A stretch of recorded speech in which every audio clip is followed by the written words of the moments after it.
Fala, meu povo! Sejam todos muito bem-vindos a mais um episódio do Talk 77, o nosso programa do Clube 77 aqui no YouTube. Eu sou Eduardo, fundador do Clube 77, e hoje nós vamos conversar sobre este livro incrível que está aqui sobre a mesa, O Cavaleiro Preso na Armadura. E eu estou mais uma vez com um convidado incrível aqui hoje para conseguir fazer esse bate-papo. Ele que é empresário digital, o cara manja muito dos lançamentos digitais, ele que é membro do clube há mais de um ano e papai da Eloá, Gabriel Gouveia. Seja muito bem-vindo, meu amigo. Valeu, é um prazer estar aqui, Dudu. Vamos trocar uma ideia, conversar bem, que esse livro é muito bom e a gente vai ter muita coisa para falar hoje aí. Pois é muito bom e a gente lê muito rápido, né? Lê muito rápido, ele é muito simples de ler, né? Ele é muito didático, é uma historinha legal, gostosa de ver, então, pô, muito bom, curti demais. Hoje, como sempre, vai ser incrível.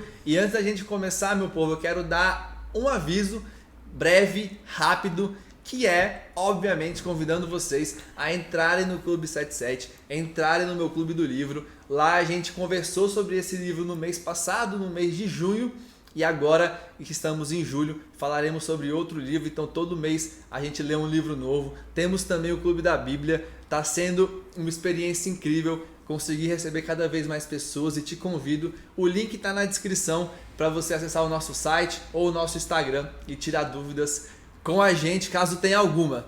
Fechou? Mas sem mais delongas, porque aqui é direto e reto, vamos começar falando sobre esse livro. E também, como sempre, eu quero introduzir um pouquinho. Se você não leu esse livro ainda, quero te explicar um pouquinho do que ele se trata, e a gente começar o nosso bate-papo aqui. O livro Cavaleiro Preso na Armadura é uma fábula de um cavaleiro onde ele gosta tanto da armadura dele que ele passa a dormir com ela, passa a jantar com ela, ele não tira ela mais, e aí acaba que ele realmente, quando tenta tirar, ele não consegue mais tirar. E aí é uma história de como que ele consegue se desprender dessa armadura, e é uma história incrível, onde muitas pessoas ficaram impactadas no nosso clube lendo essa história. E já dando um spoiler, né, ou enfim, não é talvez um grande spoiler, mas essa armadura representa muito dessa máscara que a gente usa, desse personagem que a gente acaba criando e não sendo a gente mesmo. E eu já quero começar perguntando para você, meu amigo, como é que foi a leitura para você, no sentido de qual que foi o impacto que esse livro teve na sua vida, e que você deixe pra gente uma nota de 0 a 10, o que você achou do livro. Cara, já vou começar com a nota. Eu achei o livro muito bom de verdade. Eu dou uma nota 9 para ele. Massa. Né? Eu achei ele muito didático de ler e ele é muito bom de ler, porque você vai acompanhando a história dele, né? Durante toda a jornada em que ele faz ali, a famosa jornada do herói, né? E a gente enxerga algumas coisas ali dentro que muitas vezes a gente não presta atenção e às vezes a gente nem sabe que está errando em muitas coisas que ele fala dentro do livro. Né? Isso me tocou muito. Então me impactou muito quando ele fala alguns pontos em específico que eu me vi ali dentro e eu nem sabia que eu estava errando nisso, sabe? Então eu fiz uma autoavaliação depois de eu ler o livro, melhorei em algumas coisas já de cara, então me impactou demais. O que o Gabriel falou é muito legal, porque o que eu senti do pessoal do clube quando a gente conversou sobre o livro é porque essa história é uma história sobre todos nós. Cara, todo mundo em algum momento do livro, ou em alguns momentos do livro, vai se conectar com o personagem e vai ver que existem coisas que você precisa mudar na sua vida. E eu acho que é por isso que mexe tanto com as pessoas. Esse assunto de identidade é algo que é uma mensagem que está dentro de mim. Inclusive teremos novidades aí sobre esse assunto identidade, um projeto que está nascendo aí para o segundo semestre. Mas é algo que muitas pessoas têm ainda algumas amarras, têm ainda algo preso que não permite com que elas consigam ser aquelas pessoas que elas realmente são de forma genuína. Então acho que é por isso que acaba impactando tantas pessoas que estão lendo, né? E antes não, né? Agora vamos começar oficialmente o nosso encontro aqui, o nosso vídeo, né? Nosso programa aqui no YouTube. Os encontros são os encontros do clube. E meu povo, eu fiz o seguinte hoje, como esse livro ele é uma história narrada, eu peguei alguns trechos para a gente conseguir entrar no assunto que eu quero trazer para o nosso bate-papo. Obviamente eu não escrevi muita coisa para não ficar maçante também, mas a ideia é que a gente passe de novo por 5 assuntos, que eu leia um trechinho dentro de cada assunto desse que eu vou estar abrindo, para que a gente possa começar aqui o nosso bate-papo e deixar as coisas fluírem. E aí, o primeiro assunto que eu quero trazer, que a gente fale sobre vaidade. E aí eu vou ler um trechinho aqui para a gente conseguir começar o nosso bate-papo. Fechou? Então, o nosso assunto número 1 é sobre vaidade. E aí o trechinho do livro é o seguinte: com o passar do tempo, o cavaleiro tornou-se tão apaixonado por sua armadura que começou a usá-la para jantar e dormir. Algum tempo depois, ele nem mais se importava em tirá-la. Pouco a pouco, sua família se esqueceu de sua aparência sem a armadura. E aqui, contextualizando um pouco, o livro também conta, né, um trechinho antes, de que além dele ficar apaixonado pela armadura, ele passava horas e horas lustrando a armadura, deixando ela a coisa mais linda do mundo. E aí o ponto que eu quero trazer, para a gente começar o nosso bate-papo, é essa importância que muitas vezes a gente dá muito mais para o que é exterior do que é interior. É essa nossa extrema vaidade, onde a gente se importa muito mais com como as pessoas nos percebem do que como quem nós somos. É dar uma importância muito maior para o que está do lado de fora do que o que está do lado de dentro. E isso é perigoso, porque a gente muitas vezes acaba como o próprio cavaleiro, né? Ilustrando muito a armadura, tentando colocando muita energia em como que as pessoas vão estar vendo a gente ou vendo a nossa armadura e se importando menos em olhar para quem nós realmente somos e nos desenvolvermos internamente para que a gente possa crescer, enfim, se desenvolver. Eu já quero passar essa bola para você para a gente começar falando sobre vaidade, sobre essa... cara, esse negócio que muita gente tem, que a gente tem também diversas vezes, de se importar muito mais com o que está fora, como as pessoas nos veem, do que o que está dentro, sobre o que realmente nós somos. Pô, cara, eu enxerguei que essa armadura, para ele, a importância era muito o que essa armadura representava para ele, né?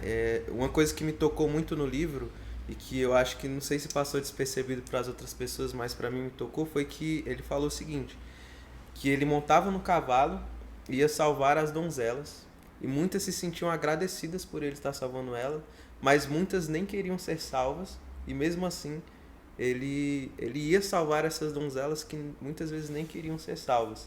Então, quando ele fazia isso, elas ficavam bravas com ele, sabe? Ele falava, pô, tá tudo bem. Mas isso me tocou muito pelo fato também de que muitas vezes a gente quer se doar tanto para o que está fora, para aquelas pessoas terem uma imagem da gente, que a gente ajuda muitas pessoas que nem precisam da gente, sabe? Isso acaba muitas vezes até mais atrapalhando do que ajudando, né? Então, a armadura representava para ele muito e representava muito do que as pessoas olhavam para ele e muito do que as pessoas enxergavam dele. Ele queria se mostrar um cara bondoso, ele queria se mostrar um cara que estava sempre ali presente para ajudar as outras pessoas. E uma coisa que aconteceu lá é que a família dele começou a não mais ver ele, porque quando ele estava em casa ele não estava prestando atenção neles e ele passava muito tempo fora tentando ajudar as outras pessoas e não a ele mesmo e as pessoas que realmente importavam ali dentro, né? E isso acontece muito, velho, muito. Eu vejo isso muito acontecendo até pelo lugar que eu trabalho, pelo ramo que eu trabalho, isso acontece muito, né? As pessoas, elas querem mostrar muita coisa. Elas querem mostrar que elas são perfeitas, que elas são as melhores no que fazem e muitas vezes mentindo sobre o que são só para as pessoas enxergarem ela de uma forma que ela quer que as outras pessoas enxerguem e ela acaba não olhando pro que é essencial.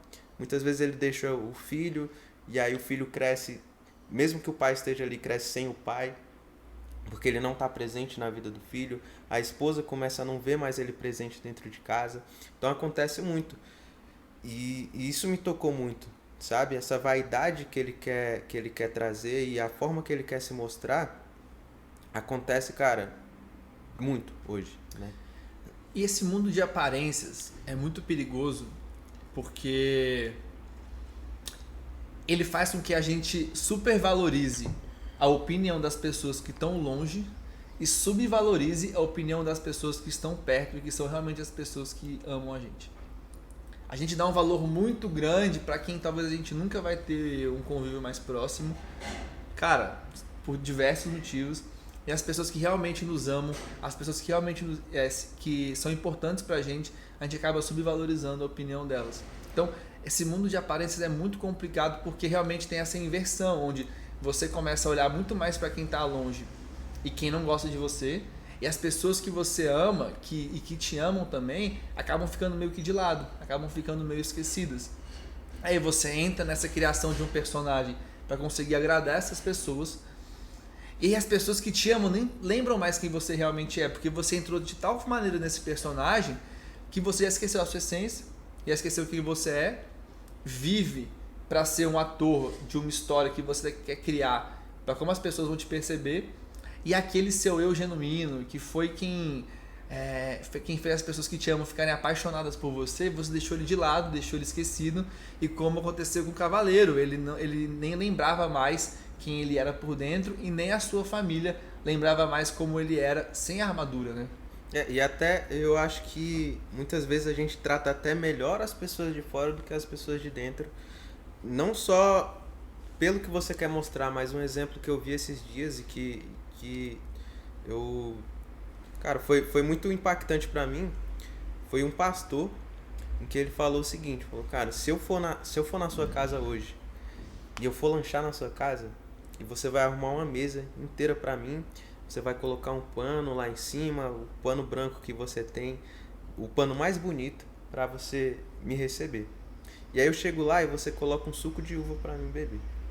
Quando eu vou pegar o copo, sem querer, eu esbarro no copo e cai o suco de uva. A primeira coisa que você vai falar para mim é falar assim, pastor, tá tudo bem. Cara, esse pano tava velho mesmo, não se preocupa, a gente perde o pano, mas não tem problema. Você derrubou aqui, mas vamos continuar, eu vou trocar aqui pra gente continuar conversando. Se for uma pessoa que tá dentro da sua casa que derrubar, você briga com ela, você fala assim, cara, como é que você não presta atenção? Você não presta atenção em nada, tá sempre esbarrando nas coisas. Então a gente tá dando mais importância muitas vezes às pessoas que estão de fora do que as pessoas que estão de dentro. Você trata muito mal, às vezes até, isso já aconteceu muito, você tem o prato bonito que é para receber visita, né? E o seu prato que você come do dia é aquele prato bem simples que foi, sei lá, R$1,99 lá na feira, sabe? Você não dá importância para você e para as pessoas que estão lá dentro, mas para as pessoas que estão de fora, né? E é legal porque, assim, você deu esse exemplo muito bacana, que é a gente tratar melhor quem tá vindo como convidado do que as pessoas que estão perto. E eu vou entrar mais profundamente nisso, que é, muitas vezes a gente trata muito melhor o outro do que a gente mesmo. Total. Eu perguntei pra uma moça do clube, eu falei, cara, se você tivesse uma amiga que te trata como você se trata, você seria amiga dela? Ela ficou pensativa, falou, cara, acho que não. Então, às vezes, a gente se preocupa muito em como que eu vou tratar o outro. Cara, isso é fantástico, a gente tem que tratar bem os outros, tem que amar o próximo, isso é incrível. Mas a gente não olha, não percebe como que a gente está se tratando. Como que a gente tá, quando não tem ninguém perto, como que a gente se trata, né? A opinião dos outros hoje importa mais do que a sua opinião sobre você mesmo, né? Então, cara, eu vi um cara postou um vídeo que eu achei fenomenal, em que ele tá subindo uma escada de um shopping, e aí ele chega lá em cima e dá um grito, fala assim, ei galera, olha aqui pra mim. Aí todo mundo olha pra ele não fala nada, só vira e fala assim, cara, amanhã todas essas pessoas vão esquecer que eles viram isso que eu tô fazendo aqui hoje. Todas essas pessoas vão esquecer. Ninguém vai se importar com o que você tá fazendo, ninguém vai se importar com o que você tá falando, ninguém vai se importar com o que você tá trabalhando. Se você fala isso para as pessoas, muitas vezes você está até prestando conta para essas pessoas, mas elas não se importam. Elas não vão lembrar disso mais daqui para frente. Então você tem que se importar com você mesmo. Você tem que ter coragem de fazer as coisas que você quer fazer sem se importar com o que as outras pessoas vão pensar. Você tem que parar de pensar no que vão pensar se você fizer isso, mas vão pensar melhor se eu fizer tal coisa, e às vezes essa tal coisa não é o que você quer. E, cara, eu achei isso fenomenal. Porque é o que acontece, velho. Não tem pra onde correr. É mundo de rede social. A rede social dita o que é bom e o que é ruim hoje. Eu acho que sempre existiu essa questão da comparação, de viver muito por aparência, mas eu acho que a rede social, ela meio que cresceu isso de forma exponencial, né? Total. E entender que todo mundo que fez alguma coisa grande no mundo sofreu crítica, sofreu qualquer tipo de desaprovação de pessoas de longe. Eu tô lendo o livro de Salmos e grande parte dos Salmos é escrito por Davi, o maior rei da história de Israel. Aí você olha para hoje, de uma perspectiva histórica de hoje, né, dos tempos de hoje, para a época que ele vivia, você fala, cara, o maior rei da história de Israel, pô, matou gigantes, você começa a lembrar só das coisas boas, né? Às vezes aquele errinho que ele cometeu, mas o ponto é, Davi é lembrado como esse ultra monarca, esse exemplo, esse cara que era o homem segundo o coração de Deus.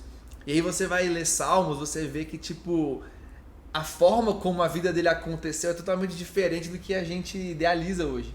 Ele tá ali diante de Deus e falando, cara, meus inimigos me perseguem sem eu ter feito nada, todos zombam de mim, as pessoas me criticam e inventam mentiras que eu não contei. Cara, você vê ele derramado diante de Deus e falando de uma maneira muito geral assim, eu tenho muitos inimigos, pessoas zombam de mim o tempo inteiro, as pessoas que estão próximas de mim viraram as costas para mim. Então, o ponto que eu quero chegar é que todo mundo que fez alguma coisa de relevante e que gerou bons frutos no mundo, cara, sofreu crítica, perseguição, zombaria. E se você ficar pautado pelo que os outros vão pensar de você, você não sai do lugar e você vai chegar lá na frente e vai pensar, mano, que arrependimento que eu tô tendo.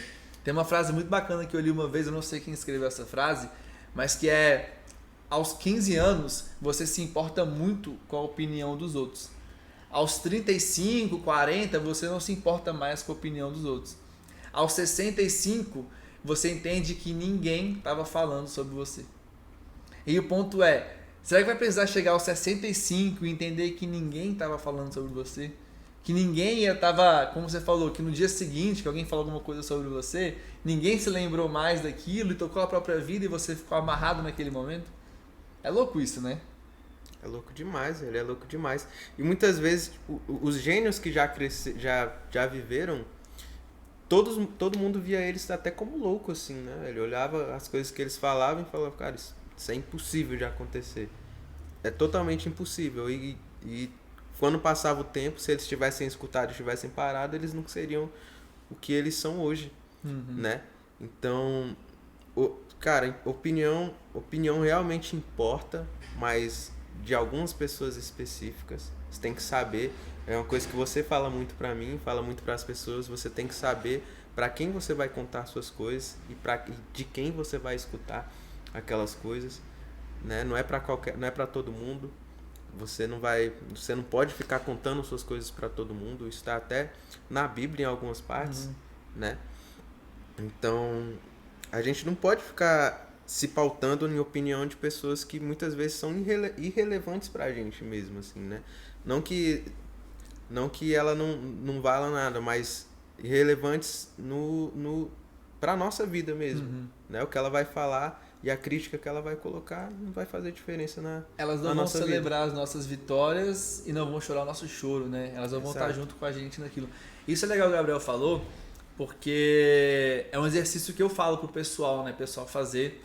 Quem tem muito esse problema de, cara, não se mover por conta do que os outros vão pensar. De que assim, você deve sim se importar com a opinião de algumas pessoas, mas você tem que selecionar quem são essas pessoas. E um exercício bacana é, senta e faz uma lista das 5 pessoas que realmente você precisa se importar com a opinião. E aí, tentando clarear um pouco isso, cara, a primeira pessoa, aí trazendo pra minha vida, né? A primeira opinião que eu preciso me preocupar é a opinião de Deus. Cara, o que Deus pensaria ao meu respeito se eu fizer isso ou se eu não fizer isso. A segunda opinião, cara, seus pais.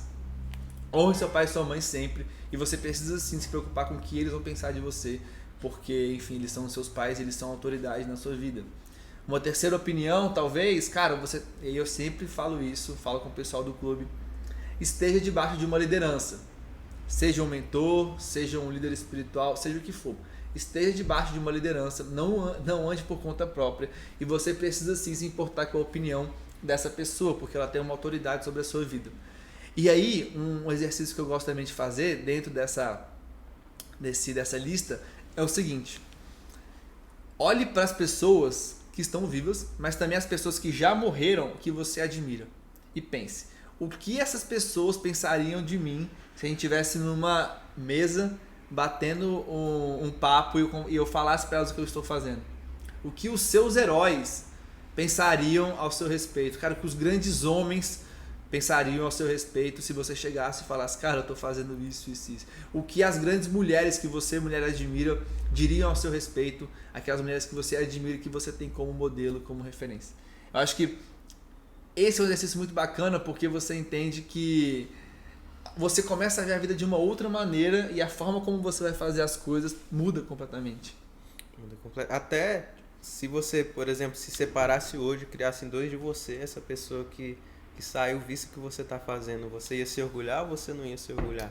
Né? Muitas vezes eu acho que pensar nisso é muito importante, velho. Pensar nisso é muito importante. Você falou um negócio legal, pensa o seguinte, pense no seu eu de daqui 10 anos. Então eu tô com 28, pensa no meu eu de 38. Será que o meu eu de 38, olhando pra mim hoje, ele ia se orgulhar do que eu tô fazendo? Porque olha o seguinte, faz agora um outro exercício que é, pensa você hoje com 28, com a idade que você tem, e olha pro seu eu de 10 anos atrás. Você se orgulha daquele seu eu de 10 anos atrás? Cara, em algumas coisas sim, mas em algumas coisas não. Então entenda que muitas das coisas que você poderia fazer lá atrás e não fez por medo, por conta de, enfim, querer a aprovação dos outros, você hoje se arrepende de não ter feito. Então, essa atividade é muito legal, esse exercício, porque fica mais palpável também da gente olhar pra gente mesmo nesse zoom out, né? Até os erros, tipo assim, até os erros que você cometeu há 10 anos atrás, que você sabe que são erros, mas você leva até hoje, sabe? E todas as pessoas, não todas as pessoas, né? Não vou generalizar para todas, mas existe uma grande massa de pessoas que tem como é que eu posso chamar isso? Um pecado rotineiro, vamos dizer assim. O que seria esse pecado rotineiro? É uma coisa que você leva todos os dias da sua vida, que você sabe que é errado, mas você, por algum motivo, não consegue parar com aquilo. Muitas pessoas têm isso, cara. Eu quando eu escutei isso pela primeira vez, eu vi que eu tinha alguns, e eu tentei parar com eles, assim, sabe? Tipo, coisas que a gente leva, que a gente sabe que é erro, a gente sabe que é errado, mas a gente, por algum motivo, fala, tá tranquilo levar isso aqui junto comigo, e eu não quero parar com esse meu pecado rotineiro. Depois eu resolvo. Depois eu resolvo. E, cara, todos os dias, eu vi isso no Hábitos Atômicos até, a gente tem que tentar, pelo menos tentar, não que a gente vá conseguir todos os dias, mas ser 1% melhor todos os dias. Né? A gente tem que tentar ser 1% melhor todos os dias. E se a gente empurrar para baixo do tapete, muitas vezes a gente pode até estar sendo um pouquinho pior naquele dia. Sabe? Não é isso que a gente quer. A gente quer estar 1% melhor todos os dias, estar evoluindo pessoalmente, até profissionalmente também. Mas é importante a gente ter essa noção e essa ciência, sabe? Bacana. Acho que pra gente fechar esse primeiro assunto de vaidade, talvez olhar para uma perspectiva de que o que seria então o oposto de viver pela vaidade, entendendo que a vaidade você começa a viver de fora para dentro. Então eu entendo como os outros vão me perceber, eu olho o que os outros vão pensar de mim e a partir daí eu ajo. Talvez o contrário seria, cara, você olhar de viver de dentro para fora. O que eu quero, quais são os meus sonhos, quais são as minhas vontades, sabe? Tipo, o que Deus colocou no meu coração, qual que é a chama que está aqui dentro. E a partir disso, de dentro para fora, eu começo a me mover. E aí o que está do lado de fora, você não pode controlar, vão te criticar de qualquer jeito, vão te aplaudir também, a multidão é meio que bipolar, assim, uma hora ela te ama, uma hora ela te odeia. E você segue, por quê? Porque você entende dentro de você, existe um direcionamento, existe um caminho que você tem que seguir, né? O famoso, aquele livro, não sei se você já leu, mas se você não tiver lido, leia, que é o Comece pelo Porquê. Simon Sinek. Comece pelo Porquê fala exatamente sobre isso, né? Você começar pelo porquê mesmo. Um motivo interno, né? Isso, um motivo interno. Cara, eu vejo isso muito também do que você falou, só pra finalizar, em jogadores de futebol, por exemplo. Se ele tá jogando bem, ele é ovacionado por todo mundo. No Eles domingo. vão falar, cara, ele é o melhor jogador que eu já vi. Vou dar um exemplo do meu time, né? Eu torço pro Flamengo. Cara, o Gabigol jogou bem por 2 anos ali, 2019, 2020, ele era ovacionado por todo mundo. Todo mundo amava ele, falava, pô, ele já tá entre os grandes ídolos do Flamengo, ganhou uma Libertadores, fez 2 gols, blá, blá. No momento em que ele parou de jogar bem, ele era um dos jogadores mais criticados que existiam ali no Flamengo, sabe? Então, as mesmas pessoas que te aplaudem também vão te vaiar. A multidão é meio bipolar, né? Exato. E aí é legal que você já puxou o segundo assunto, porque o assunto número 2 é mais ou menos isso. É metrificar o seu valor pela sua performance. E aí o trecho que eu vou ler do livro é o seguinte. O cavaleiro questionou o mago. E aí o mago é um outro personagem da história. O cavaleiro questionou o mago. Você quer dizer que minha família poderá não me querer de volta? É claro que eles me dariam uma nova chance. Afinal de contas, sou um dos maiores cavaleiros do reino. Então você entende que aqui é muito claro onde o cavaleiro ele está pautando, metrificando a sua identidade 100% pela sua performance. Ele não chega pro mago e fala, cara, é óbvio que o meu filho e a minha esposa vão querer que eu volte para eles me amam, a gente construiu um lar juntos.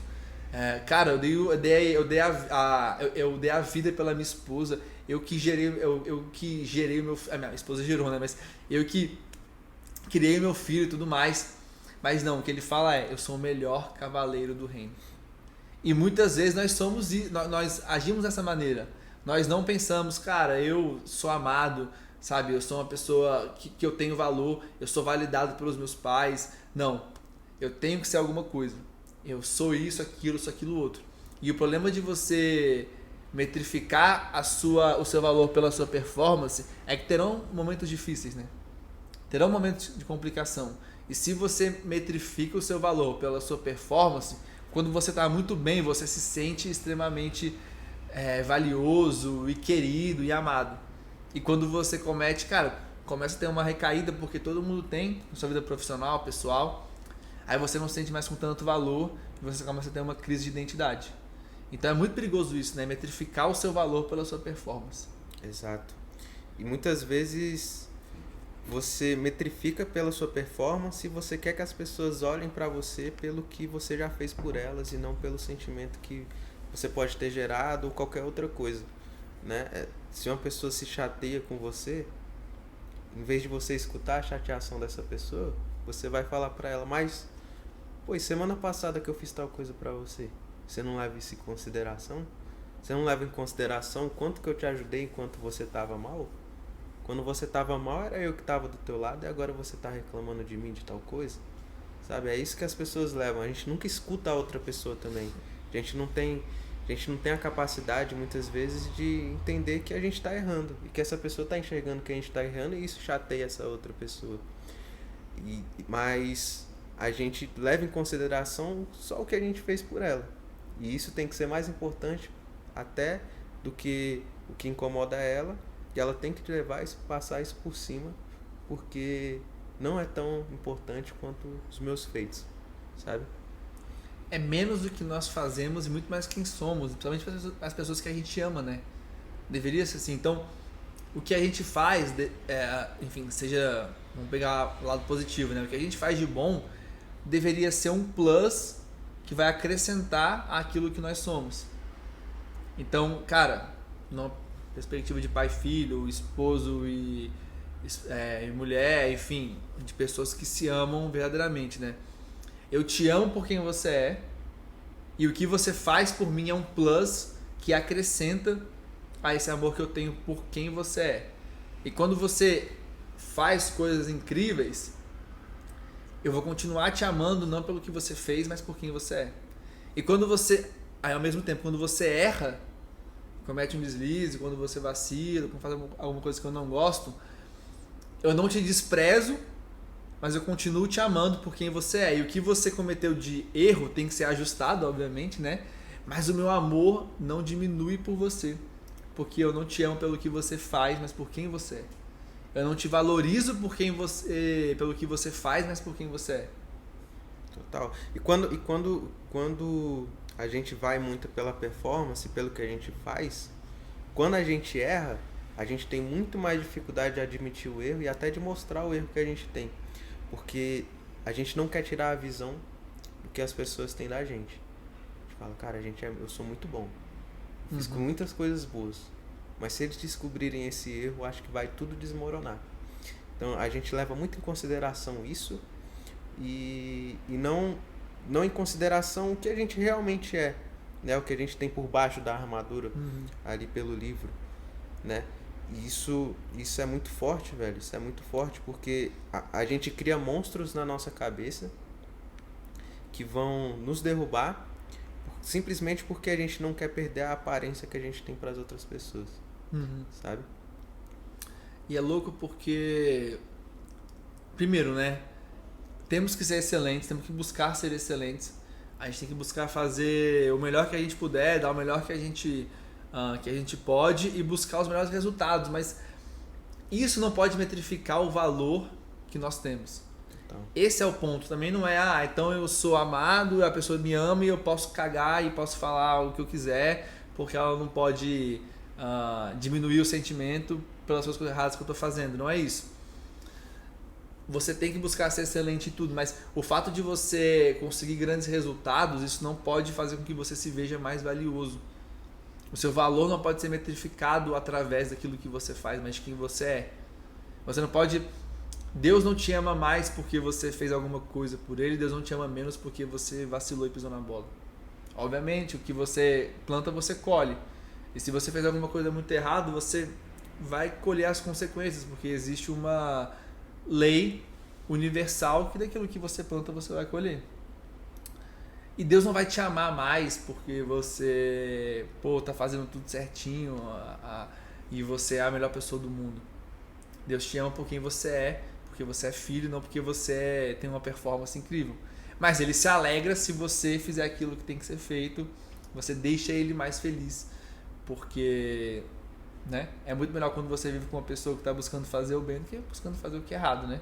Então acho que esse é o grande ponto, né, de não metrificar o seu valor pela sua performance. total. E, cara, aconteceu um negócio comigo, vou dar o exemplo, meu exemplo mesmo, que muitas pessoas passam por isso e eu consegui enxergar que isso aconteceu quando eu fui fazer no psicólogo e ele me falou isso, né? Que é o seguinte, muitas vezes isso acontece na nossa infância e aí pelo fato de ter acontecido na nossa infância, a gente leva para a nossa vida adulta. E às vezes a gente não enxerga que é um erro, porque a gente já vem levando isso há tanto tempo que isso ficou enraizado na gente. O que acontecia comigo era que eu queria tanto a aprovação, por exemplo, dos meus pais, mesmo eles nunca tendo pedido isso ou feito qualquer coisa para que eu pensasse isso. Mas quando eu era pequeno, eu queria muita aprovação dos meus pais e da minha família.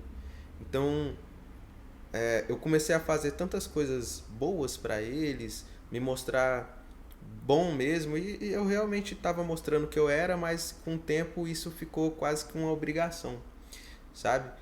E se juntou com a minha família, minha avó, minhas tias falando, caraca, o Gabriel ele é muito bom, ele é um sobrinho muito bom, ele é um neto muito bom, ele tá sempre aqui para me ajudar, ele tá sempre fazendo coisas, e isso me colocou na obrigação de estar sempre ali e de estar fazendo coisas que mesmo que eu não quisesse, eu me senti na obrigação de fazer. E quando eu cheguei na vida adulta, eu não entendia o motivo de eu não conseguir falar não, por exemplo. Sabe? Que é uma das maiores dificuldades que as pessoas têm, de não conseguir falar não. Porque eu vesti essa armadura de querer agradar todas as pessoas. Então eu não conseguia falar não pra ninguém. E eu não entendi o motivo. Muitas vezes ficava engasgado, eu falava, caraca, eu não quero fazer isso, sabe? Mas eu aceitava porque eu não queria desapontar ninguém, sabe? E aí, quando eu fui pra uma psicóloga, a Lilian, que ela é muito boa, ela me explicou o motivo disso acontecer. E eu vejo que muitas vezes não vem da vida adulta. Muitas vezes vem da vida de criança. Às vezes você não tem a atenção que você queria ter dos seus pais, então você começa a agir de uma forma que faça com que eles olhem mais para você. Ou muitas vezes você tem até a atenção, mas você sente que você não pode errar e você leva isso para a vida adulta. Isso acaba um pouco com você e acaba um pouco com o que você quer ser e o que você realmente se mostra para as pessoas. E com o tempo, às vezes você até se perde, igual ele se perdeu, o cavaleiro se perdeu, em quem você realmente é. Eu senti lendo o livro que muitas vezes ele achava que era aquela pessoa da armadura, sabe? Aquele enraizou nele. Eu sou isso, sabe? Eu sou o cara mais bondoso desse reino. O rei, ele gosta muito de mim. As donzelas que eu salvei gostam muito de mim, sabe? Então ele enraizou aquilo pra ele, né? E você já puxou o nosso gancho do assunto número 3, que o nosso terceiro assunto é justamente por que a gente resolve usar uma armadura. E eu vou fazer uma conexão com esse trecho que eu vou ler agora, com isso que você acabou de falar. Que o trecho é o seguinte: a maioria de nós está aprisionado no interior de uma armadura, declarou o rei. Nós levantamos barreiras para proteger quem pensamos ser. Então, um dia ficamos presos atrás dessas barreiras e não conseguimos mais sair. E aí, por que a gente resolve usar armadura? Em grande parte é justamente por isso, por proteção. Porque grande parte das crises emocionais que a gente tem vem de quando a gente é criança. E aí, justamente por quando a gente é criança, a gente passar por algumas situações que geram essas crises, que vão perpetuando ao longo da nossa vida, a gente começa a usar essa armadura para justamente proteger, para que ninguém toque nessa ferida. Então, pessoas que, por exemplo, não tiveram a validação dos pais como precisavam ou desejavam mais novos, elas vão acabar colocando uma armadura para justamente conseguir ser validado pelas pessoas que estão lá fora. Elas ficam com receio de, cara, eu não posso mostrar quem eu sou porque quem eu sou não vai ser aprovado pelo mundo lá fora. E aí você cria um personagem, você coloca essa armadura para que o mundo possa te validar, porque você imagina que se as pessoas te conhecerem como você realmente é, você não vai ser validado. Afinal, quando você era criança, não te validaram. Então, muito dessa armadura é justamente por proteção. É justamente para que aquela ferida que a gente tem, que muitas vezes a gente nem sabe que quando foi ou qual que é, ela seja tocada. E a gente possa realmente, através da armadura, não sofrer com isso. E até mais do que proteção, eu acho que comodidade. Também. Sabe? Só dando um pouquinho do que ele fala no livro, ele tá com essa armadura, ele já não consegue mais tirar essa armadura, né? Ele vai até o ferreiro mais forte do reino. O ferreiro, mesmo batendo com muita força, não consegue tirar essa armadura. Mas falam pra ele que existe um cara que consegue tirar, que é um mago que tá no meio da floresta, e que esse mago vai aparecer na hora certa pra ele. E quando ele chega finalmente ao mago, e ele dá um cálice pra ele, em que ele tá com muita sede, e ele começa a tomar, e esse cálice é um gosto amargo, um gosto ruim. E ele começa a tomar, e aí primeiro começa amargo, depois começa a ficar melhor, e ao final tá muito bom, tá muito bom. E ele fala, o que tem aqui dentro? Ele fala, cara, isso é a vida. E aí ele fala, pô, então você tá me dizendo que se eu aceitar o que realmente precisa ser, e a vida, aceitar a vida, ela vai começar a ficar boa? Ele falou, é exatamente isso que acontece. E às vezes a gente tá aí, rola, e ele tem 2 caminhos a escolher. É um caminho que ele pode voltar por onde ele veio, e o caminho da vida, que ele vai entender muitas coisas que aconteceram para ele tirar essa armadura. Quando ele olha o caminho da vida, geralmente é um caminho mais íngreme, é um caminho mais fechado, que você vai ter muitas tribulações, você vai passar por muita coisa, e o outro caminho é um caminho muito mais tranquilo, mas você nunca vai entender o que está acontecendo na sua vida, né? E eu contei isso para falar sobre a comodidade em si.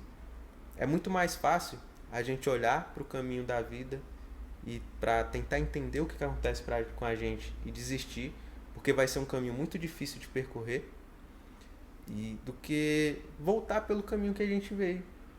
A gente sabe como é que é o caminho, a gente já veio por ele, sabe? Ele sempre esteve ali e a gente já veio por ele. A gente vai por um caminho que a gente não conhece, mesmo que ao final vá melhorar a gente, cara, muitas vezes a gente prefere que não, sabe? Então, escolher esses caminhos às vezes é muito difícil, mas tem uma frase que ela diz que o barco quando ele está ancorado, ele está sempre tranquilo, mas o barco não foi feito para ficar ancorado, ele foi feito para ir para o mar e enfrentar muitas vezes as tempestades. E é legal porque nessa bifurcação, né, de qual caminho que eu vou escolher, o caminho da vida, que tem no começo muitas vezes um gostinho amargo, mas depois fica doce, ou o outro caminho, né, que é o caminho mais do conforto e tal. Quando você opta por escolher o caminho da vida, você vai ter que necessariamente lutar com diversos monstros que estão diante de você e que primeiro ou você finge que eles não existem, ou você nem sabia que eles existiam. Mas no caminho do conforto você pode continuar fingindo que eles não existem ou contornar para que não tenha que passar por eles. Então, Mas aí o autor não fala isso, mas eu acredito que o caminho do conforto ele pode no começo parecer doce, mas no final ele tem um gosto amargo. E existem problemas que uma hora ou outra a gente vai ter que lidar com eles. Uma hora ou outra a gente vai ter que enfrentar e é difícil, é amargo, é complicado, mas do outro lado da ponte, do outro lado desse problema, tem um gosto doce de que, cara, eu resolvi isso que eu tinha para resolver. Eu não escolhi pela vida de conforto, eu fiz o que tinha que ser feito e no final a recompensa vem. Como esse líquido que ele toma pode ser no começo amargo, pode ser ruim, pode ser complicado, mas no final o gosto é doce, né? total. E cara, uma coisa que eu vi também, que ele não fala diretamente disso no livro, mas eu enxerguei, foi que no começo do livro ele fala que ele salvava muitas donzelas, que ele andava por vários e vários caminhos. Ele não andava por um só, ele andava por vários caminhos. E quando ele vai procurar esse mago, ele entra dentro da floresta e ele está sempre perdido ali dentro dessa floresta. Ele não consegue achar, ele se perde, ele já começa a ficar com sede, ficar com fome, não aguentar mais, e ele está sempre perdido. E quando ele chega lá, o mago fala para ele, ó, você pode voltar por esse caminho aqui. E aí ele mostra que é o caminho por onde ele veio e que sempre teve ali esse caminho. Ou você pode vir por esse caminho aqui. E quando ele fala isso, eu vejo que muitas vezes isso acontece com a gente, que é você escolher muitos caminhos porque você olha para um e fala, acho que esse aqui vai ser legal. Outra pessoa fala que esse caminho também vai ser bom, você vai por esse também. Mas aí você vê o outro caminho, outra pessoa fala de outro caminho e você vai indo por muitos. E muitas vezes você se perde, você não sabe para onde você tem que ir, você não sabe mais o que você tem que fazer. Muitas vezes você se sente frustrado por estar indo em muitos e muitos caminhos e você se perde nisso, né? E às vezes o caminho que você tem que seguir está bem ali na sua frente. Você só tem que ter coragem de seguir ele e parar de seguir esses outros caminhos e se perder. A gente quer buscar sempre o lugar onde tem menos desconforto e menos escuridão, de certo modo. Em que sentido? Se alguém chega pra mim e fala, cara, vai por esse caminho, você já tem a validação de alguém. Já tem a validação de alguém. Mas muitas vezes o seu caminho ele não vai ser validado por ninguém antes, vai parecer loucura pra muita gente. E hoje, principalmente com a internet, né, com o advento das redes sociais, aparecem muitas atividades interessantes. Então, você ser um influenciador hoje é uma atividade muito interessante. Você pode fazer permuta, viver várias experiências, fazer um post e ganhar um bom dinheiro. Você ser um advogado é uma atividade extremamente interessante. Você pode ser uma pessoa reconhecida, ganhar dinheiro, sabe? Ter um visto como uma autoridade.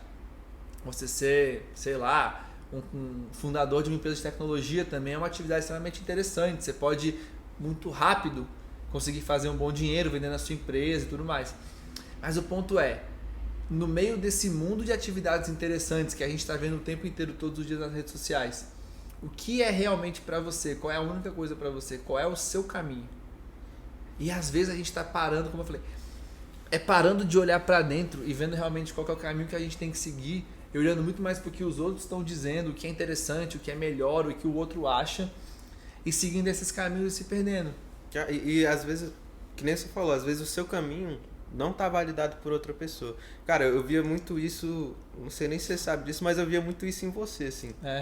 Quando você começou com o Clube do Livro, você tinha aquele sonho do Clube do Livro virar algo seu, né? E virar algo que você trabalhasse com aquilo e virasse até seu ganha-pão, né? E eu lembro de você falando em alguns dos encontros em que você via muitas pessoas falando as profissões dela, e quando você ia falar a sua, você falava, pô, eu tô Clube do Livro, né? Assim, né?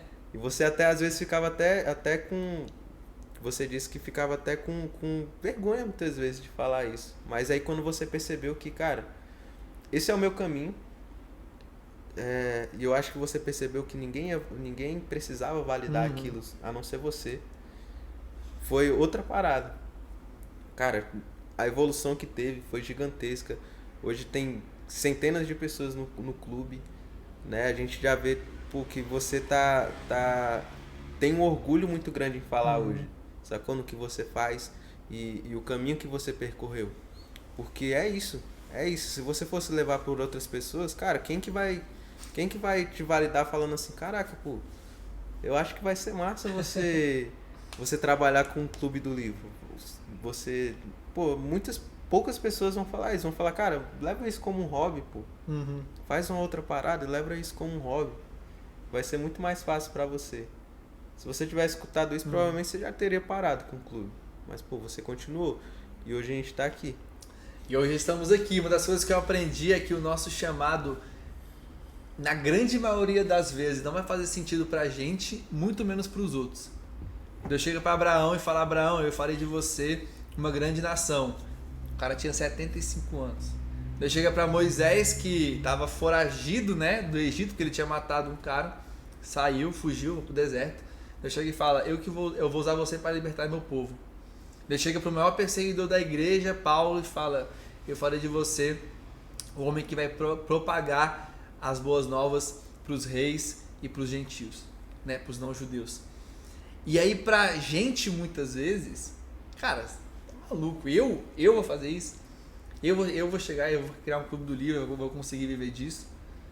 E pros outros, então, meu irmão, tipo, se não faz sentido pra gente muitas vezes, imagina pro outro. Então esse ponto que o Gabriel falou é crucial, porque às vezes, pela comodidade, a gente vai escolher um caminho validado por outras pessoas, mas esse caminho não é um caminho que está reservado, digamos assim, pra gente. Não é o caminho que a gente tem que seguir. E se você vive pautado pela opinião dos outros, com essa armadura, você precisa dessa aprovação de terceiros, você não vai fazer. Não adianta. Você vai ficar parado ou você vai tomar como cavaleiro vários caminhos e você vai se perder no meio da caminhada, né? Total. E às vezes você até, por conta desses outros caminhos, dessas validações, você desacredita de você mesmo. Cara, eu sou muito fã da história, por exemplo, do KFC. Cara, ele começou o KFC já muito tarde. Se eu não me engano, foi com um pouco mais de 45 anos. Mas se eu não me engano. Não, pra ele começar a fazer os frangos. Só começou a fazer sucesso quando ele já tinha mais de 60 anos. Começou a fazer sucesso quando ele tinha mais de 60 anos, cara. E hoje é uma das maiores que existem. Então, cara, pensa você com 60 anos, com um sonho, fazendo os frangos ali, fazendo o que você faz. E todas as pessoas olhando pra você e falando assim, pô, você já tá tentando isso há tanto tempo. Por que você continua? A Disney mesmo faliu 3, 4 vezes. Ela faliu muitas vezes até ela dar certo. E todo mundo, cara, ele quando ele perguntava para as pessoas se elas queriam entrar no negócio dele, todos falavam que não. Que aquilo era loucura. E hoje é uma das maiores, se não a maior, ali, indústria de desenhos, de filmes, enfim, é a Disney. né? Então, se a gente vai por um caminho validado e a gente acredita tanto na validação das pessoas, às vezes a gente não faz o que a gente precisa fazer e a gente não segue o que a gente quer seguir. E a gente poderia chegar num lugar tão longe, mas a gente não chega naquele lugar porque a gente acreditou em pessoas que nunca passaram por aquele caminho, mas têm opiniões para dar para você. Exatamente. E são essas pessoas que vão te validar lá na frente e falar, nossa, realmente tu tinha razão. Mas elas estavam apostando contra e te incentivando para você não fazer aquilo. E é o mais louco porque o livro fala do caminho da vida, é o caminho estreito, mais difícil. E uma das coisas que o livro não fala, mas que eu chego numa conclusão com esse nosso bate-papo, é que é um caminho muitas vezes solitário também. Solitário.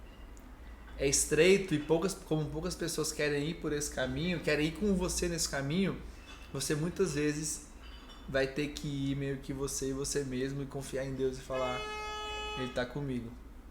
Então, além de ser estreito, tem também essa questão de você muitas vezes estar se sentindo meio que solitário, mas ter que ir e fazer do mesmo jeito, né? E aí, só dando um parâmetro do livro, quando ele escolhe o caminho da vida, ele fala que ele vai passar, isso aí que você falou é muito interessante, porque ele fala que ele vai passar por 3 castelos. Uhum. O primeiro castelo é o castelo do silêncio. E aí isso que você falou bate muito com esse castelo. O que é esse castelo? Ele andava com o esquilo e com a pomba. Quando ele chegou lá na frente, ele conversava com esse esquilo e com essa pomba, mas quando ele chegou lá, ele falou, você vai ter que entrar aí sozinho.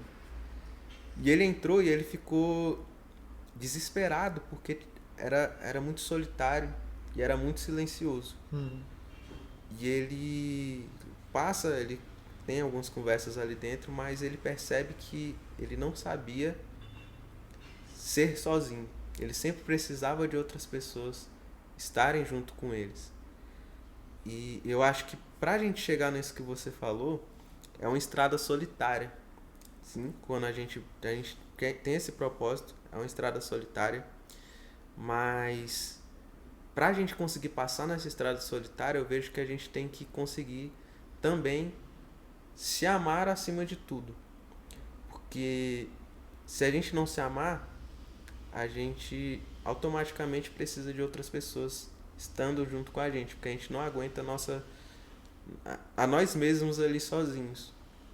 E quando você estiver passando por esse caminho, que vai ser solitário, muitas vezes, você não vai conseguir, porque você vai se sentir fraco, você vai sentir que você precisa de alguma pessoa, você vai sentir muitas vezes que você precisa de validação de outra pessoa. Né? E esse castelo ele some quando ele entende que ele precisa se amar primeiramente para poder amar as outras pessoas também, né? Ame o próximo como a ti mesmo. Se você não consegue se amar, você não consegue amar o outro. Exato. Você consegue dar aquilo que você tem. Você consegue dar de forma genuína e verdadeira aquilo que você tem. Então, se você não se ama, você não vai conseguir amar o próximo. Pode até bajular, você pode até fazer o que for, mas amar você não vai conseguir. E aí, o assunto 4 é justamente isso, sobre a importância do isolamento para você conseguir retirar a armadura. O trecho, que é um trecho bem pequenininho, fala o seguinte: é preciso ficar sozinho para deixar a armadura cair. E por que é importante a gente ter esses momentos de isolamento para conseguir retirar a armadura? Porque no meio da multidão, no meio do lugar público, são muitas vozes. São muitas opiniões, são muitos rótulos que colocam a nosso respeito. Então, quando você está ali no meio do dia a dia, rodeado de pessoas, são muitas opiniões que tem sobre você. São muitos rótulos que te colocam. E o isolamento tem esse propósito de muitas vezes você conseguir calar essas vozes e ouvir somente a única voz que importa. Paulo fala, existem muitas vozes no mundo, nenhuma delas sem sentido, nenhuma delas sem propósito. E aí o ponto é, qual dessas vozes você precisa ouvir? Tem muitas vozes que vêm de fontes deturpadas, que vêm de fontes mentirosas, que não são verdadeiras. Então esse isolamento tem esse propósito de você sair para conseguir calar essas vozes e você conseguir ouvir a única voz que realmente importa. Exato. E muitas vezes você não escuta a si mesmo, né? No livro ele fala que ele começa a escutar uma voz que vem do além, que ele não sabe de onde vem, só que no final é ele mesmo, conversando com ele, só que ele nunca tinha escutado essa voz. Porque ele nunca parou para se escutar. Ele nunca parou para se enxergar. Né? Isso é muito louco, assim. Ele passa por 3 castelos, né? O castelo do silêncio, do conhecimento e da vontade e da ousadia, se eu não me engano. Eu acho que é isso. Né? E em certo momento, ele começa a se escutar, ele começa a gostar um pouco mais dele, e isso é um processo, né? Claro que não vai ser de um dia para outro, mas ele começa a passar por esse processo. E quando ele está passando por esse processo, a armadura vai saindo pouco a pouco, né? Ela não sai de uma vez, mas é um processo de construção que ela tem que sair pouco a pouco, né? E eu vejo que em todo o processo que ele teve, desde o começo do livro até o final, ele é regido muito pelo medo. É sempre medo. É medo de ser deixado sozinho, é medo de seguir caminhos desconhecidos, é sempre o medo. E eu não sei se eu tô pulando alguma parte sua, mas tipo, quando ele chega nesse terceiro, ele encontra um dragão, e para salvar as donzelas ele sempre teve que derrotar dragões. Mas esse dragão era o maior dragão que ele já tinha visto. E ele não tava sem nada, não tava com espada, não tava com... A armadura já tinha caído algumas partes, então ele ficou com muito medo. E aquele dragão era uma ilusão do medo que ele tinha, né? Era sempre um medo, então ele via um dragão gigantesco. E para ele sair daquilo, ele teve que acreditar que ele precisava vencer esse medo, que o medo realmente era uma ilusão, né? Que o medo é uma ilusão. O medo ele vai ser muito maior do que a gente imagina. E quando você enfrenta esse medo, o dragão, que era gigantesco, virou um sapo, e ele até desapareceu. E aí ele fala, o dragão fala para ele: você me venceu agora, mas se prepara que eu vou sempre aparecer na sua vida. E ele fala: agora você pode aparecer, que cada vez que você aparecer eu vou estar mais preparado. E quando a gente é regido pelo medo, a gente sempre acha que o dragão vai vencer a gente. E a gente acha que é impossível a gente vencer esse dragão. Mas enxergando o medo de uma outra forma e vendo que isso é só uma ilusão, esse dragão começa a parar de existir. O medo é a fé no negativo. Eu até salvei uma frase aqui que eu achei muito boa. O medo é a fé no negativo. Então, quando você tem fé, o que você está vislumbrando? Cara, eu não estou vendo, meus olhos não enxergam, mas eu tenho fé de que vai dar certo, que eu vou dar esse passo, as coisas vão acontecer. O medo é, cara, eu não estou vendo, eu não sei o que está do outro lado, mas eu tenho fé de que eu vou dar o passo e vai dar errado. Total. É a fé no sentido oposto. Total. E eu vi uma frase que eu até salvei aqui, peguei aqui a colinha para dar uma olhada, né, que é uma frase de Sêneca, que ele fala: aquele que se entrega a medos vazios cria medos reais, né? Então a gente, muitas vezes os medos, mais de 90% das vezes, estão mais na nossa cabeça do que realmente existindo ali. É um estudo da Pensilvânia, da Universidade da Pensilvânia nos Estados Unidos, de que 91% dos medos que a gente tem do futuro não acontece. E então, de cada 10 coisas que você tem medo hoje, 9 estatisticamente não vão acontecer. E quando a gente se move pelo medo, a gente começa a ir para um caminho diferente daquele caminho que estava reservado para a gente. Tem a história do profeta Elias, que ele acaba de passar por um dos maiores, shows espirituais no Monte Carmelo, onde ele faz fogo descer do céu. E aí Jezabel, né, que era a esposa do rei na época, o rei Acabe, chega e diz: nessa hora, no dia seguinte, nessa hora você vai estar morto. E ele foge com medo. E ele foge com medo, e ele chega numa caverna. Deus chega para ele e fala: Elias, o que você está fazendo aqui? E aí, o que eu aprendo disso? Qual que é o meu ensinamento para essa situação?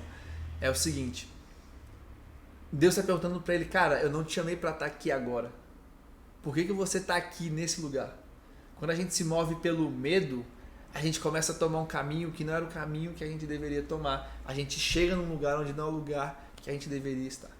Mas quando a gente se move com ousadia, quando a gente se move com coragem, a gente segue o rumo que a gente deveria seguir e chega no lugar que a gente deveria chegar. Total. E não ter medo não significa que você não vai errar. Eu acho que o medo muitas vezes tá pautado a isso, né? Tá pautado em medo de errar. Medo de errar e o medo do incerto, né? Cara, todo mundo conhece Kobe Bryant. Quem acompanha basquete e quem não acompanha conhece Kobe Bryant. E sabe que o Kobe Bryant ele era um cara muito aplicado. Ele é um cara super aplicado. Já tem uma história que fala que um novato foi draftado na NBA pro time do Kobe. E ele quis mostrar para as pessoas que ele era muito aplicado. Então, o treino começava às 8 horas, por exemplo, ele chegou às 7 horas para treinar. E quando ele chegou, o Kobe Bryant já estava encharcado de tanto treinar. No outro dia ele falou, cara, eu vou chegar mais cedo. Ele chegou às 6. E chegou lá, o Kobe Bryant já estava encharcado de tanto treinar. Chegou lá às 5, da mesma forma, ele já estava encharcado. E aí ele falou, cara, pode chegar a 5, 4, 3, eu sempre vou estar aqui porque eu sempre quero dar o meu melhor. E eu vou ser sempre o que está dando o melhor de si. Todo mundo conhece ele, mas esse negócio dos erros, ele se esforçou muito, ele chegou onde ele queria chegar, mas estatisticamente ele foi o cara que mais errou arremessos da NBA. Sabia disso? Não sabia. Ele foi o cara que mais errou arremessos.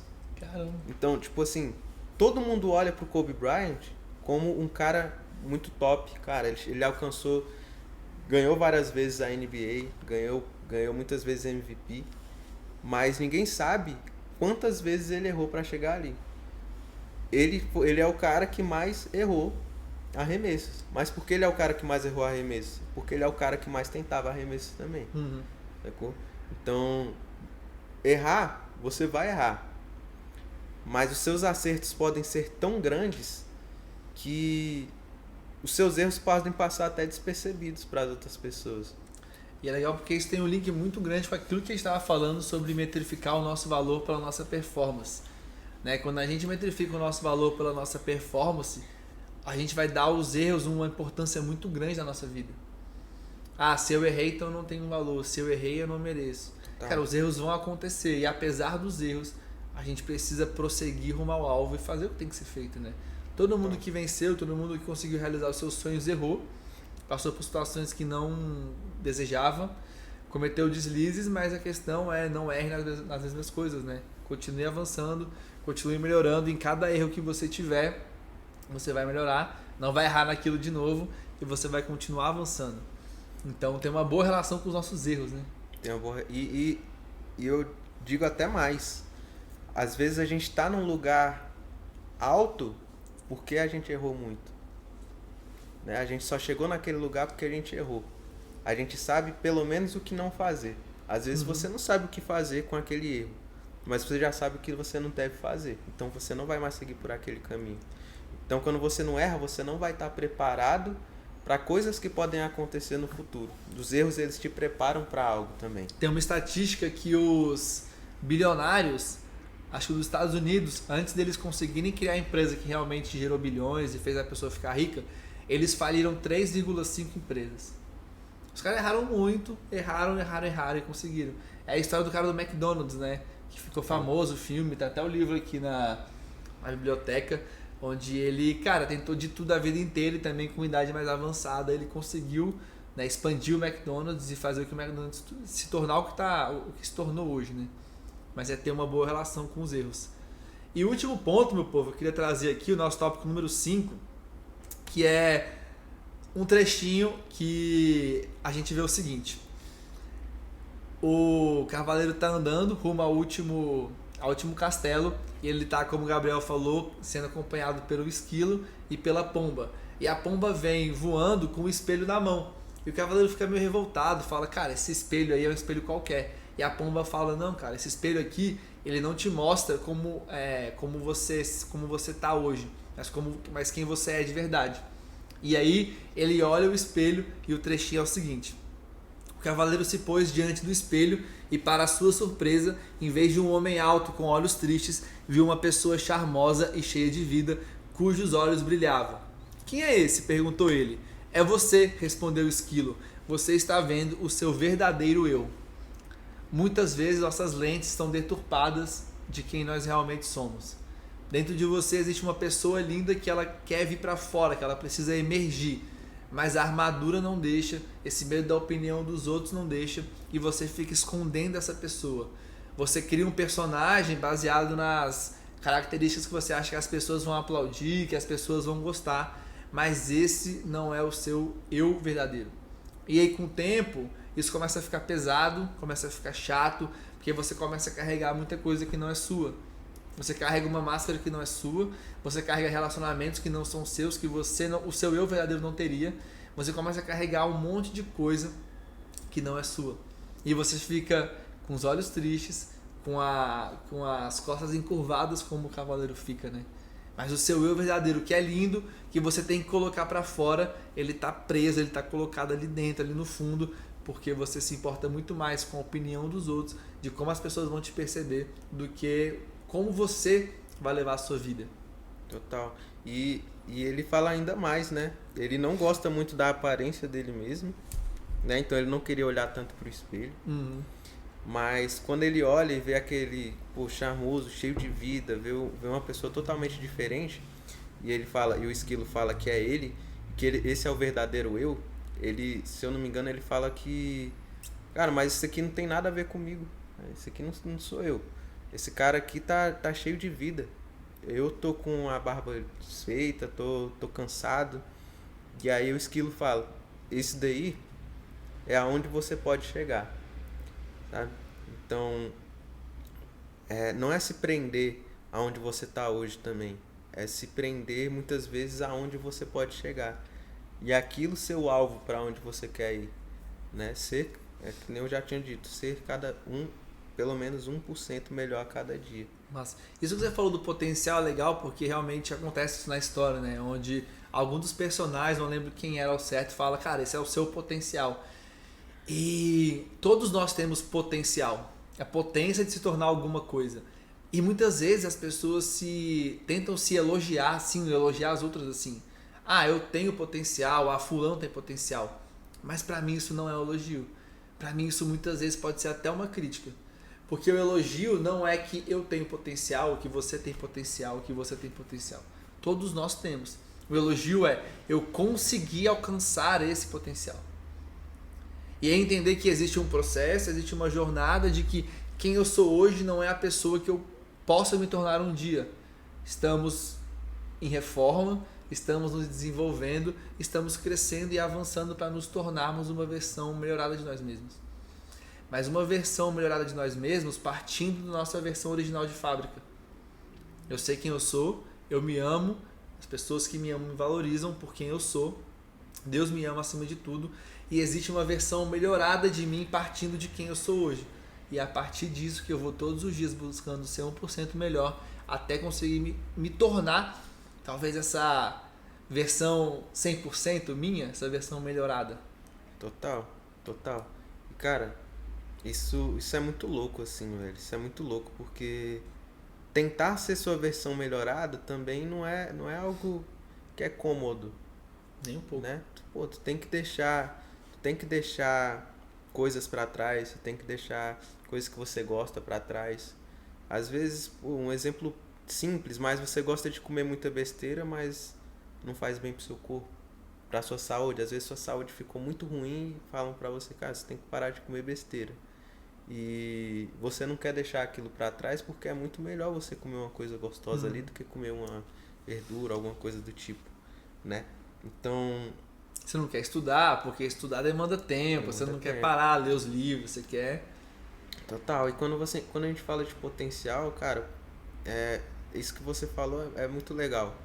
Porque quando a pessoa fala assim, tipo assim, sei lá, você é um advogado e você fala assim, cara, por que você não vai com fulano? Eu falo, cara, não sei, ele tem muito potencial para chegar lá, então significa que ele ainda não é preparado. Uhum.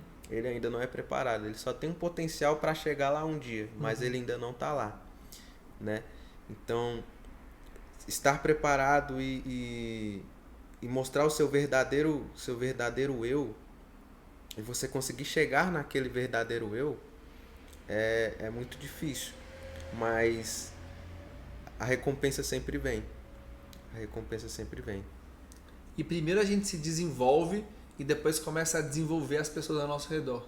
Total. Uma pessoa que se desenvolve, que consegue alcançar esse potencial, ela não consegue parar ali, na grande maioria das vezes. Ela fala, agora eu preciso desenvolver outras pessoas. E uma das coisas que eu acredito que é uma das maiores virtudes de grandes líderes é olhar em outras pessoas um potencial que as pessoas nem imaginavam que tinham.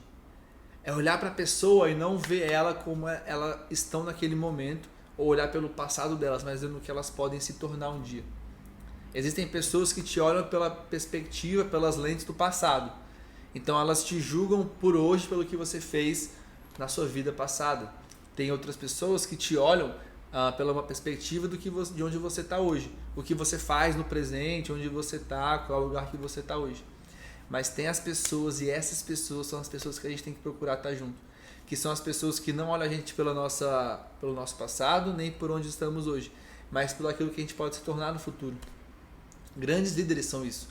Pegam as pessoas e transformam elas em algo que nem elas sabiam que elas podiam se tornar. Jesus pegou homens fedendo a peixe, pessoas que eram vistas como corruptas, pessoas que eram vistas como muitas vezes a escória da sociedade, e ele transformou em grandes homens que até hoje, depois de 2000 anos que eles morreram, a gente lembra deles. Total. Cara, tem um cara que eu admiro muito, que é o Thiago Nigro. Cara, o Thiago Nigro, ele começou falando sobre finanças e depois ele passou por tudo, ele passou por essa barreira das finanças, hoje ele fala sobre tudo ali, né? Furou a bolha, né? Furou a bolha. Mas uma coisa que ele sempre fez e que eu achei fenomenal e vai muito de encontro com isso que você falou, é que ele criou o Grupo Primo, né, que é o grupo dele lá, que tem ele, Bruno Perini como sócio, muitas pessoas. Mas muitas pessoas que estão lá dentro, ele olhou para essa pessoa quando ela ainda era pequena. E ele viu um potencial muito grande nessas pessoas. E eu já vi muitas histórias de pessoas falando assim, cara, hoje eu tenho, sei lá, 1 milhão de inscritos no meu YouTube, mais de 1 milhão, muitas visualizações, mas o Thiago falou comigo quando eu tinha 50 mil. Quase ninguém me via, e ele falou comigo. E ele falou que enxergava um potencial muito grande em mim, que ele queria colocar as mãos dele nisso. Sabe? Então é isso. Cara, é isso. Você não... Muitas vezes se ele olhasse para uma pessoa, cara, eu sou o maior cara de finanças aqui que existe, eu vou pegar essa pessoa de 50 mil, não vou pegar, sabe? Mas ele via o potencial futuro daquela pessoa. E realmente acontecia, sabe? Porque ele enxergava isso. E às vezes nem a própria pessoa enxergava. Né? Essa questão da liderança existe muito. Você liderar pessoas é muito mais do que você mandar. Mas você enxergar, muitas vezes, pontos em que aquela pessoa é boa e ver que ela pode ser uma pessoa gigantesca no futuro. Às vezes o papel do grande líder é, primeiro, encontrar, né, conseguir visualizar isso que ninguém enxerga na outra pessoa, despertar isso, treinar para que isso seja colocado para fora, para que isso venha para fora e dar a liberdade e a autonomia para que essa pessoa possa agora, com isso colocado para fora, fazer o trabalho dela. Então, talvez ele, nessa perspectiva que você falou, nesse cenário, o que ele fez foi, ele viu, ele encontrou, ele despertou, ele colocou aquilo ali para fora. Obviamente, ele consegue potencializar porque ele tem um canhão de audiência e ele hoje tem uma empresa onde essas pessoas conseguem usar esse talento e colocar isso para fora e fazer o trabalho delas bem feito. Ele consegue criar um mundo, um cenário onde essa pessoa consegue desempenhar isso. E, cara, não tem coisa mais benéfica para um líder quando ele consegue fazer isso. Porque ele consegue crescer de forma exponencial porque ele tem outras pessoas talentosas ali. E outra, encontrar o Neymar hoje é muito fácil, né? Quero ver 20 anos atrás. Olhar para um menino, olhar para um garoto assim no meio de milhares e falar isso daqui. Total. Mas esse é o papel de um grande líder, né? Não sei se você assistiu esse filme novo que lançou, que é o R. Sim. Cara, quando eu achei muito massa que quando ele tá olhando pros prospectos ali, ele viu o Michael Jordan e ele percebe algo que ninguém mais percebeu. Que é, naquele time tinha uma estrela, que não era o Michael Jordan. Mas quando tava nos últimos segundos, não passavam a bola para esse cara. Passaram a bola pro Michael Jordan. E quando olharam para ele estava tranquilo, ele estava seguro que ele ia acertar. E aí fizeram toda a jogada para acharem que ia jogar para ele, mas jogaram pro Michael Jordan. E todo mundo achou estranho dele não ter arremessado, mas esse cara enxergou que era porque esse garoto tinha um potencial maior até do que os outros que estavam ali. E não era o que as pessoas enxergavam. Tanto que ele foi o terceiro pick lá da NBA. Né? Ele não foi nem o primeiro. Mas esse cara enxergou. Ele olhou e falou assim, cara, não passaram para esse. Passaram pro Michael. E ele estava pronto para fazer o que ele precisava ser feito. Esse garoto vai ser muito grande. Sim. E hoje ele virou o que virou, né? Hoje é fácil saber, né? Hoje é fácil saber. Mas olhar ali, velho, fala, pô... Esse garoto aqui nem é a estrela do time, ele vai chegar em algum lugar? Pô, é difícil de ver. Meu povo, seguinte, o final do livro, eu não vou dar spoiler, vocês vão ter que ler e assim, cara, é muito... Esse livro que você lê em um dia, ele tem, sei lá, 100 páginas, é uma história, é uma fábula, né? Então você vai embora, você senta ali rapidinho, em uma horinha você lê o livro e você vai ter que comprar para ler, mas eu quero já começar a aterrissar o nosso avião aqui e te perguntar, irmão, qual que foi o principal aprendizado ou os principais aprendizados que você tirou dessa leitura? Cara, eu acho que o principal aprendizado foi em relação a medo mesmo, sabe? Eu não vou dar tanto spoiler assim também, mas assim que ele passa dos 3 castelos, ele tem que subir uma subida que ela é muito íngreme e ele tem que começar a escalar, e essa escalada ela é muito difícil. Ela é extremamente difícil. E quando ele chega lá no topo, as mãos dele já estão sangrando e já está doendo muito. E a voz no interior dele fala que ele precisa se soltar dali. E ele olha pro abismo, vê tudo escuro, vê que pô, cara, isso aqui é querer se matar, né? E ele fala, não, você precisa se soltar. E ele vê que ele não tem escolha, ele cria coragem e se solta. E vê que foi uma das melhores escolhas que ele já fez. Então, eu ainda tenho muito para melhorar, mas essa questão do medo, que sempre é uma parada que me trava mesmo, eu lendo esse livro me deu uma abertura, assim, sabe? De conseguir confiar mais em mim, de conseguir confiar mais nas escolhas que eu quero, e não se importar com os dragões que vão chegar, sabe? Transformar esses dragões em sapos ali. Acho que esse foi o maior aprendizado que eu tirei desse livro. Mas entender também que só existe tesouro atrás do rabo do dragão. Total. Pra gente conseguir aquilo que a gente almeja, vai aparecer um dragão, alguns dragões talvez, mas é só vencendo ele, ultrapassando eles, que a gente vai conseguir receber a recompensa, né? Não existe vitória sem luta, afinal não seria vitória. Total. Seria só uma caminhada pra gente buscar aquilo que estaria disponível. Mas antes da gente terminar oficialmente, eu quero levantar só mais um ponto em cima do medo, que é... Eu não quero dar spoiler também, né?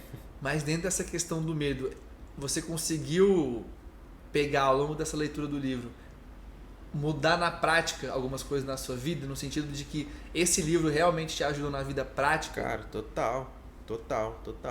Tipo, uma coisa que eu converso com você sempre é de gravar, né? Coisas. E ontem mesmo, velho, depois de ler esse livro, eu criei coragem pra fazer umas gravações, já fiz. Massa. Né? Vou agora editar e vou postar, velho, porque eu perdi esse medo. E uma coisa que eu escutei, pra finalizar, que faz muito sentido pra mim, é que muitas vezes as pessoas enxergam a coragem e acha que o antônimo de coragem é medo. E não é medo, sabe? Porque coragem é você fazer as coisas mesmo que você tenha medo, sabe? Então, o medo ele prende você, mas você ser um cara corajoso é você vencer esse medo e ir mesmo com medo. Começar até antes de você estar pronto para começar, sabe? O problema não é o medo, é o resultado que o medo vai gerar na sua vida. Total. Todos os grandes homens, na Bíblia isso está extremamente claro, tiveram medo de fazer alguma coisa. Deus está o tempo inteiro falando, não tenha medo, não tenha medo, não tenha medo. Vai apesar do medo.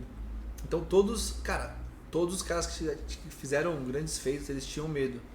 Mas o problema do medo é quando ele te impede de realizar alguma coisa. Quando você consegue, apesar do medo, realmente fazer, se mover e ir para aquele lugar que você precisa ir, as coisas vão... O dragão vai diminuindo e vai virando sapo, né?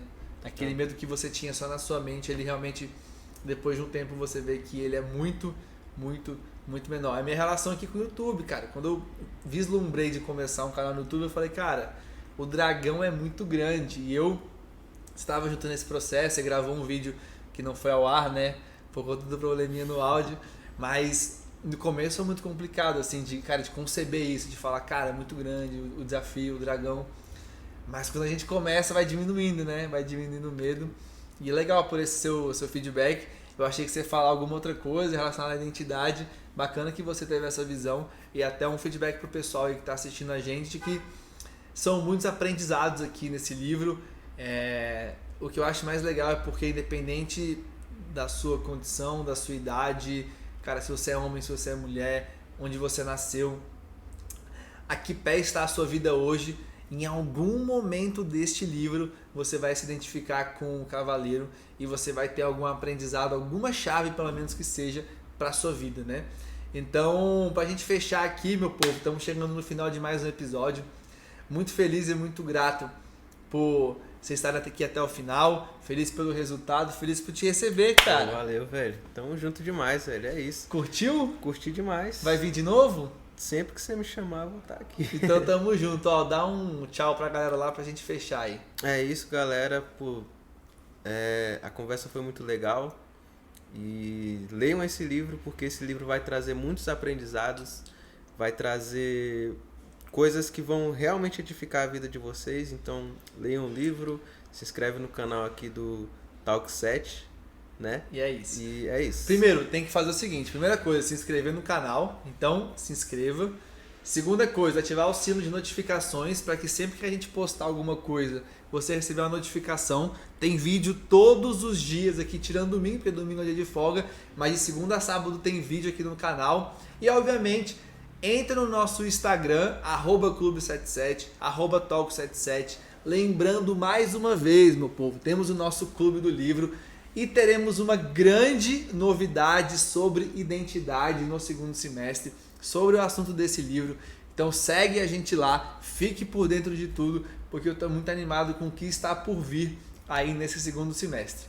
Fechou? Temos também o Clube da Bíblia dentro do Clube 77, que é o nosso Clube do Livro.